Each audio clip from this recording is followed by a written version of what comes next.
On a frôlé la catastrophe à Zaporijjia.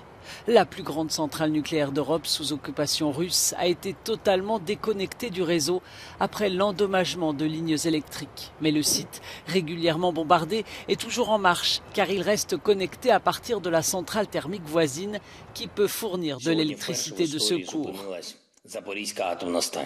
Aujourd'hui, pour la première fois dans l'histoire, la centrale de Zaporijjia s'est arrêtée et la protection d'urgence des unités de production a été activée après que des bombardements russes ont endommagé la dernière ligne de production d'énergie de la centrale vers le réseau électrique ukrainien. Des générateurs diesel ont immédiatement commencé à fournir de l'énergie pour la soutenir après l'arrêt. Le monde doit comprendre la menace que cela représente.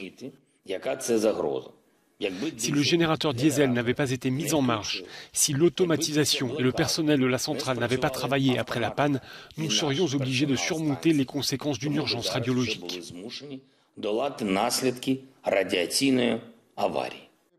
La diplomatie américaine a prévenu toute tentative russe de détourner l'énergie nucléaire de l'Ukraine vers les zones occupées dans l'Est serait inacceptable. Selon l'AIEA, l'Agence internationale de l'énergie atomique, l'accès des experts internationaux à la centrale pourrait intervenir très prochainement.